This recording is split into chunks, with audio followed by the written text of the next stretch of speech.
Welcome to Unselfishly Me, a podcast all about self-love, self-care, and everything in between. I'm Jane, a personal trainer with a focus on self-love. Each week, we'll be chatting to someone about their self-love journey, how long it took, and what it took to get there. Today I'm speaking to a very special girl, Erin. She's 18 and she's a Durban girl, but she is currently studying in Stellenbosch, and I'm very lucky that she happens to be here on holiday. So the universe aligned again. And we're just going to speak a little bit about her self-love journey, especially in the age of social media and growing up with social media in high school and university, because that's something that none of us have really experienced. So I'm really excited to delve deep into this with her. So welcome, Erin. Tell us a little bit about yourself. Hello there. Thank you so much for having me on your podcast. So excited. So I'm an 18-year-old first-year student, and I'm studying a Bachelor of Education in Foundation Phase Teaching at Stellenbosch University, which is really cool. I'm really enjoying that. I'm a really fun, positive person to be around, and I thrive on being with like-minded people who are also fun and positive and just going for it in life. I can attest to all of that. And I studied foundation phase teaching too. I just have never worked as a teacher. So tell me, what does self-love mean to you? To me, self-love is being able to wake up every day and look in the mirror and actually love the person that stares back at you. Self-love is fully accepting yourself and being okay with the person that you are walking around the earth. Love that. Simple and effective. So tell me, as an 18-year-old, what has your self-love journey looked like? So growing up, I was a dancer. I did ballet and contemporary, and this heavily influenced the way I viewed myself and my body, as it is one of the most criticizing environments to be in. Not only was I striving to have that perfect ballerina body, but I was also trying to keep up with my friends, trying to have those body goals as we all see on social media. So that was really hard. And then I went on exchange in grade 10 to Australia, and that's when everything changed for me, because I came back then and my weight had just fluctuated from eating there, and I was really not happy with who I was as a person. So I started exercising a lot and eating a lot less, which wasn't a good time of my life, and I actually went through severe depression and anxiety, and that's when that whole journey started. And I don't know what happened, but one day I woke up and something just clicked inside of me and said, listen, this is you, this is your body, you've actually got to stop harming it now, and you've just got to embrace who you are and work and just be kind to yourself. I've got such goosebumps because I feel like for you to realize that at such a young age, it takes years usually. So, and I've known you for so long, so I didn't even know any of this was going on. So to know that you realized that so young, good for you. Okay, so what little self-love practices do you do each day? So I wake up in the morning and I walk around my house and I find a different mirror every day, and I actually smile at myself. Aww. And just remind myself that I'm alive, I'm beautiful, and I can do this. And I've actually stopped thinking negative thoughts about myself and saying them out loud, because that really was affecting me. So instead of doing that, I will now put positive thoughts out into the universe and be like, oh my gosh, you look great in that outfit. You rock it, girl. And that's really, really helped. At the end of the day, I'll write a list of gratitude things and things I'm proud of myself for doing that day. And that just reminds me that I did well. I'm doing good. Oh my word, I love that. It's that's stuff that I have to teach, and look at you, you already know it. So how was your high school experience? Did you experience any mean girl vibes and bullying? So I moved high schools in grade 9. So I went from one school to the other, and I think that really, really impacted my friendship group and the way we all supported one another, because I was thrown into the deep end and I had to make new friends. And I think that was the best thing, because I found girls who were very much like me and we all supported one another. So that was cool, and I really did love high school. At high school, you're always going to have that mean girl group. Yeah. It's one of those things, no matter what school you go to, it's just one of those things. So I'm not going to lie and say my school didn't have that, because we did. Yeah. But I think at the end of the day, you've just got to know who your friends are and really just support one another. And if the mean girls say things, you've got to know yourself well enough to know that they're not true, and then dealing with their own things. So they're reacting in that way. So I always say that with bullies, it's hurt people. So they're trying to project something that they don't like about themselves. Exactly. If only we knew that then. Because we'd be like, oh, shame, I'm sorry that you're having a bad time. Help you? Yeah.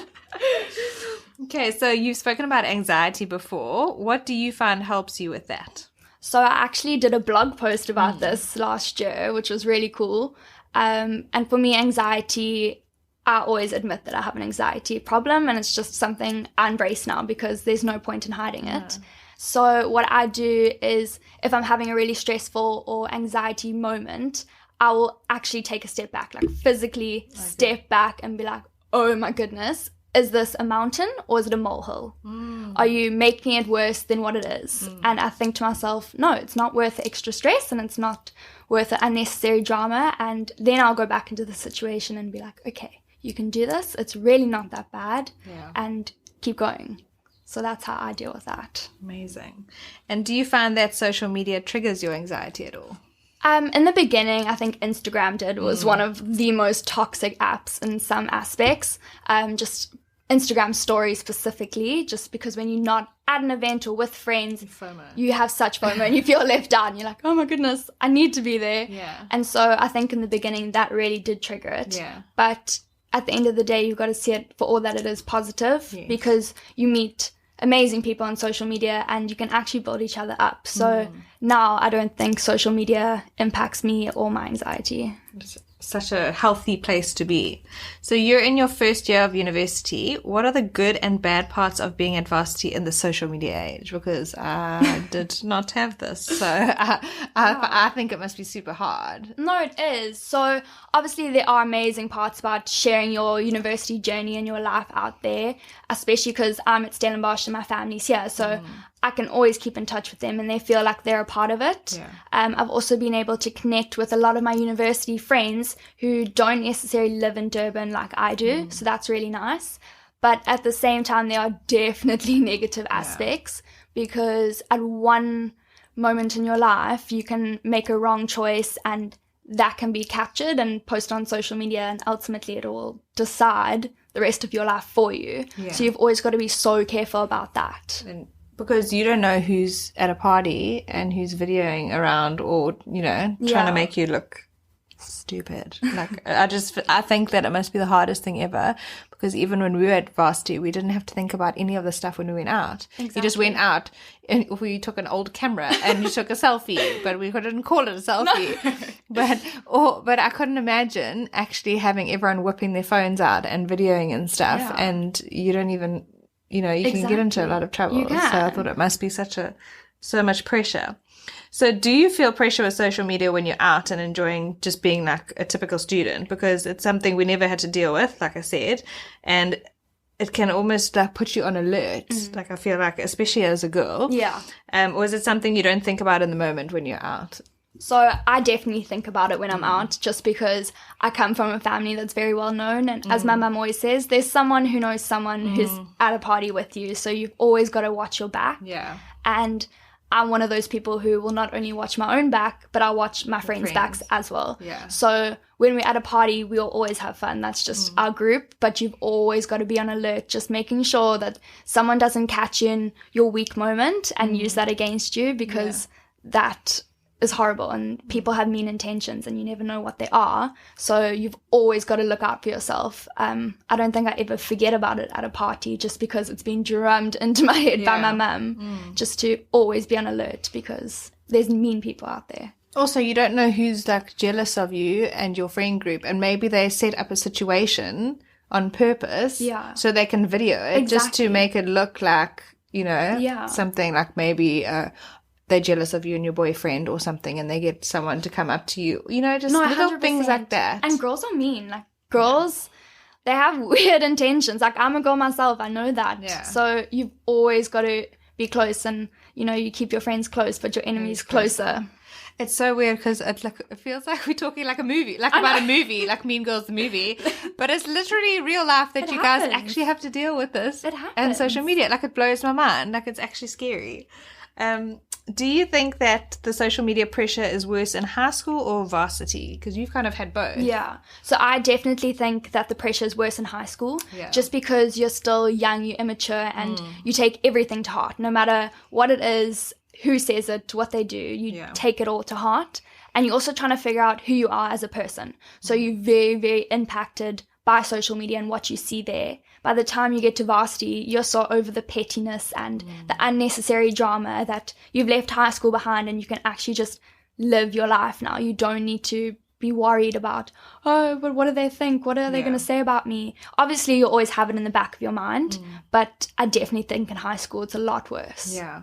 And also, I was thinking about it for high school, when people are posting like stories and stuff of parties and birthday parties or weekends, you know, sleepovers or whatever, and then you're watching it and you're like, I wasn't invited to that. And then you have such FOMO, and then you get upset because you don't know why 100%. You haven't been invited. Yeah, and by like the time you get to varsity, you found your solid friends, so you don't care. And you're like, I'd rather be sitting on the couch watching Netflix. Exactly.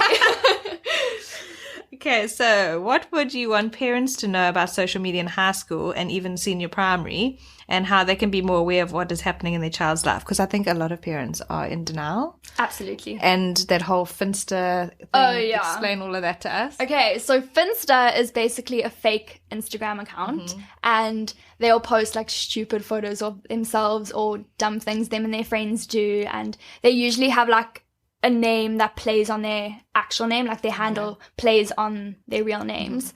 I've never had a Finsta account. I was never into that stuff. Like, I just don't see the point of it. If you're going to put your life out on social media, don't put out stuff that people can assume and create rumors about. It's just, it's not worth it. And that's also like a fake account so that the parents don't know. Exactly. And then the parents only follow the real account, 100%. So often they'll post like on their stories of their nights out, and mom and dad think they had a sleepover, and it's just, it's not what's happening.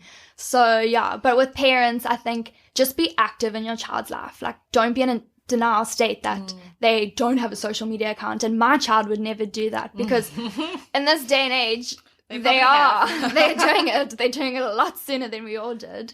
And so I just think be active, and if your child is still young and you can see that they're not mature enough yet to have their own responsibilities and know what they're doing on social media, have rules. So make sure their account's private, make sure they're friends with friends, you know, don't just let them run wild on social media, because it really can cause issues later on.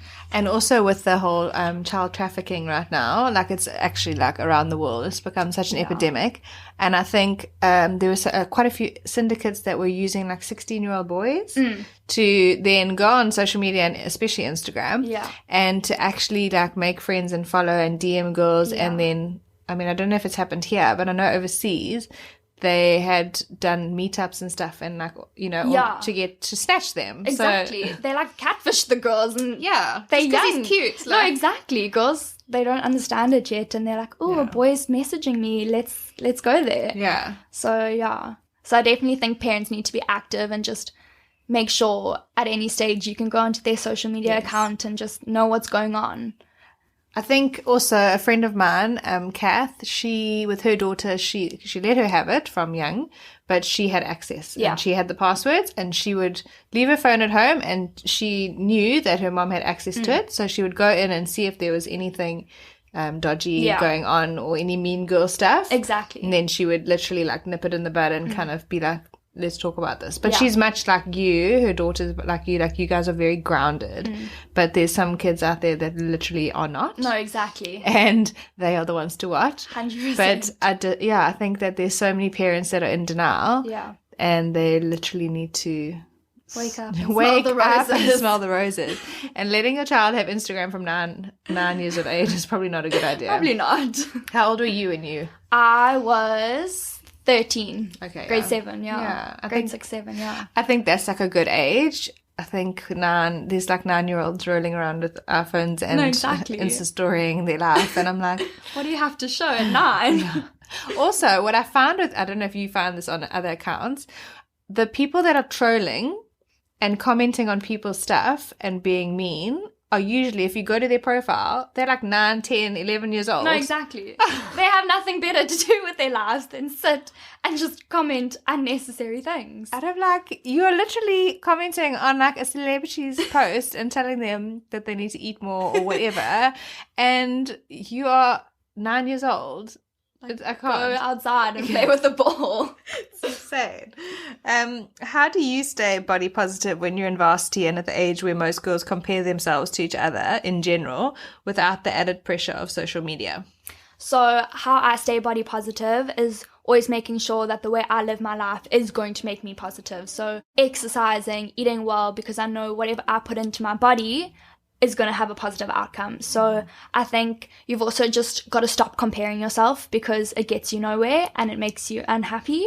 So you've just got to love the skin that you're in and support one another instead of tearing each other down. I think especially at varsity, because it is an adjustment for us all. So you don't need that added pressure of, oh my goodness, your body, your body, your body. So rather just do what you do and enjoy it and just love it. And have you found at varsity that there are some girls that are super like body conscious and are maybe competing and stuff? Like, have you found those girls, or are you just in your group that you guys are so like well adjusted that you don't notice that?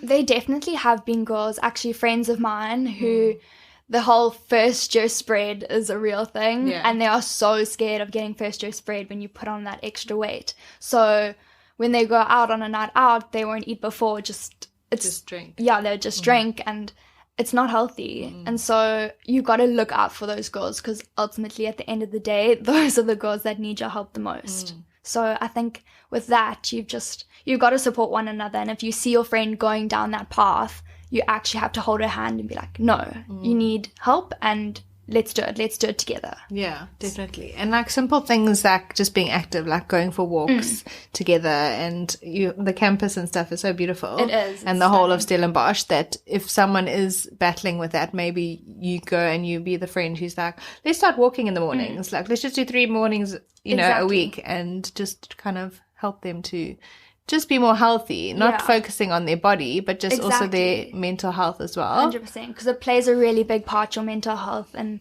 the way you feel about your body, no matter how it looks. If you don't think you look beautiful, you won't look in the mirror and see that. So you've actually just got to have a healthy mind and a healthy body. Definitely. Okay, so you were saying that you were a dancer. So I've spoken about body shaming before. So I want to know, have you been body shamed when you were younger, when you were dancing? Because I can imagine you would have. And then compared to now, have you had any experiences now? So it was definitely in ballet that I was body shamed. It was never contemporary, because contemporary is more free, but ballet is very disciplined and you need to look a certain way to be that perfect ballerina. So when I was younger, my ballet teacher said to me the one day in class, we were doing work at the bar and we were doing leg work, and she said to me, she's like, Erin, make sure you bring those heavy legs down softly. And for me, that was one of the most defining moments, because I looked at her and I was like, you don't get to say that to people, because if it's not going to destroy me, it's going to destroy other people that you say it to. So you have to stop saying that. And that was a really big wake-up call for me. And I had to think to myself, do I really actually want to be in an environment like that? Like, do I still want to carry on with ballet if I'm going to get body shamed like that? And did you carry on? I remember that at one stage you weren't dancing, was that right? Did you stop at one stage? So I actually did stop ballet. I got my points, which was amazing, and that was a goal and a dream of mine since I was a baby. So I got my points, and very soon after that, I was like, no, I can't do this anymore. And especially because I wasn't taking it very seriously, because it wasn't going to be my career, and I knew that. So it wasn't fair to the other girls in my class to take attention away from them, knowing that they wanted to make this their career. So I pulled out and I focused on matric and, my life after school, and in hindsight, it was the best thing for me. So that was cool. Because your anxiety and everything probably would have been even worse if you had carried on. 100%. I always will love contemporary. I think that is my true dance style. And it's beautiful to watch. Exactly, it is. It's beautiful, and it always tells a story, and you can put so much meaning and emotion behind that. So I will always love that. And I carried on with that even after I stopped ballet. And dancing was my escape from the school drama and the schoolwork and everything like that. And it was one of the ways that did help my anxiety. Definitely not ballet, but contemporary. So that was quite cool. Amazing. Yeah, I think you can, if you ask any dancer, there's going to be at least one story about something like that. And the strange thing is with the teachers, as I found like, because you are not a big girl, you're small, and you were never a big girl for her to say that to you.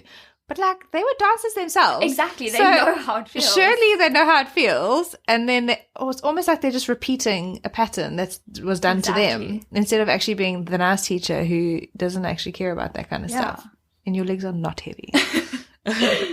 So where can people find you on social media? So I'm on Instagram, and you can follow me, and my handle is at Erin Besnard, so my name. And you can follow me and see what I get up to at university. It's a great adventure out there, and I love it. So drop in and say hi. I do. I love watching your stories. I get so excited when you got new stories. I'm like, oh, they're going out tonight. Oh, this is so, oh, they're here. They're there. It's so cute. Okay. So what I want to do now is I've got these Gabrielle Bernstein, The Universe Has Your Back cards. So I'm going to get Erin to pick one because it's like a manifestation card. It's like all about good vibes and what you need in the universe. So you're gonna hold them, and then you're gonna put like your energy into it. Okay. And then you're gonna spread them out, and then you're gonna choose one card. Okay.